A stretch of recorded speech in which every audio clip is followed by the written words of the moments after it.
All right, I'm back with Resist 35 Profiles of Ordinary People Who Rose Up Against Tyranny and Injustice. And today's topic is Ida B. Wells. Ida B. Wells, beautiful woman. 1892, so again, we're in the late 1800s, and she is in this great company of Sojourner Truth and Susan B. Anthony and Lucretia Mott and Katie B. Stanton and other women that were the pioneers of the women's rights movement and abolitionists. So this is post-Civil War. Okay, so this is after the Civil War. We're approaching the Industrial Revolution, where machines are starting to take the place of humans for jobs and things like that. Ida B. Wells said, "The people must know before they can act, and there is no educator to compare with the press." When Ida B. Wells was just a baby, Abraham Lincoln issued the Emancipation Proclamation, freeing the enslaved people living in the United States. Ida was 6 months old, which meant she was born a slave but did not grow up as one. That made all the difference. Those years after slavery, known as the Reconstruction era, were very difficult for Black Americans.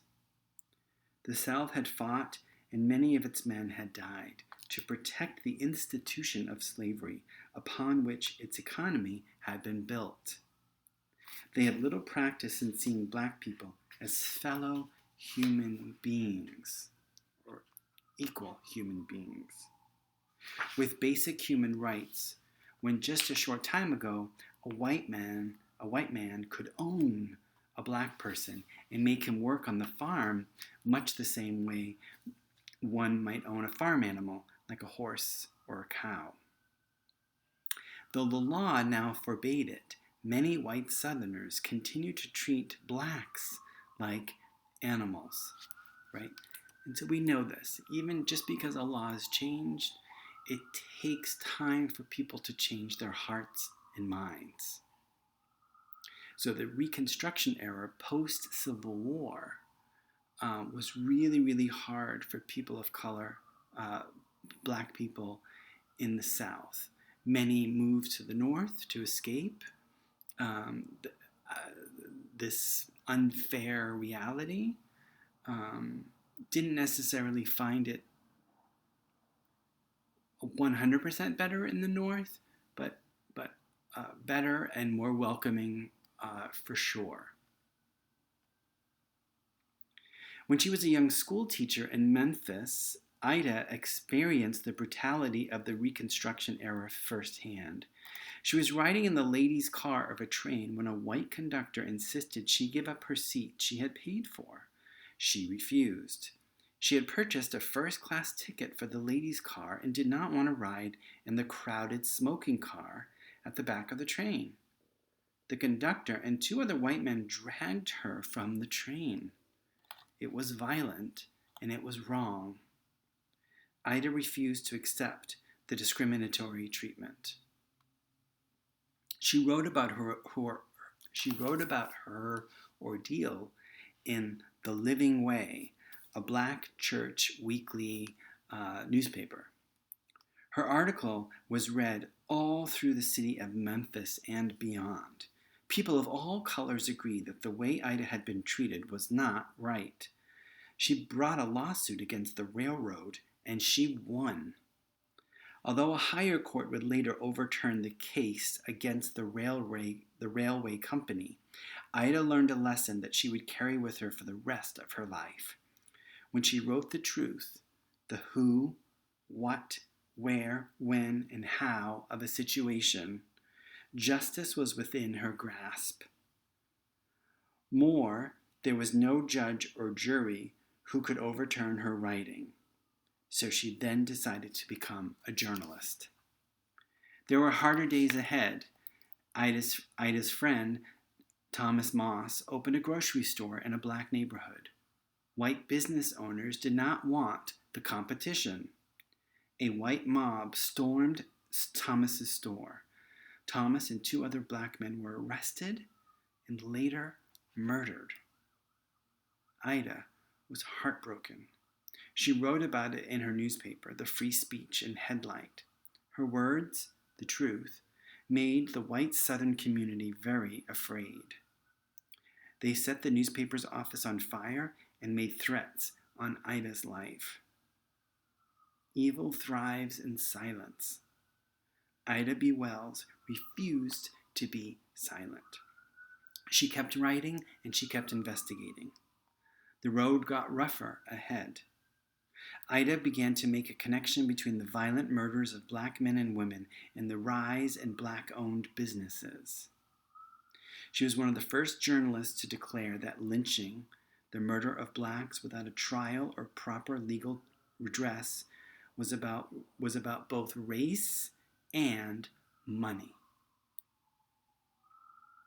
So as black businesses were increasing, so were the number of lynchings and murders. And so she was making that connection. Because again, we talked about this, right? It's about fear. This was all about fear. That the white people were afraid that if blacks are taking our jobs and taking our businesses away, instead of just allowing them the same opportunity that they have, it was, they don't deserve it, or they shouldn't be allowed to do this. Very wrong. And unfortunately, many black business owners, their lives were threatened, and even their lives were taken because of it. Ida B. Wells traveled throughout the South, documenting case after case. It was dangerous work investigating the deaths of so many innocent people. Ida once wrote, quote, "I feel utterly discouraged, and just now, if it were possible, would gather my race in my arms and fly away with them," end quote. She was so afraid for people of color that she just wanted everyone to just go away. She wanted to take them all away to safety. Every hero has a moment of despair, but it's okay to be discouraged. It's okay to think of turning your back. It's okay to think of running away. There is no one who has acted with courage and did not tremble as they stood in the face of danger.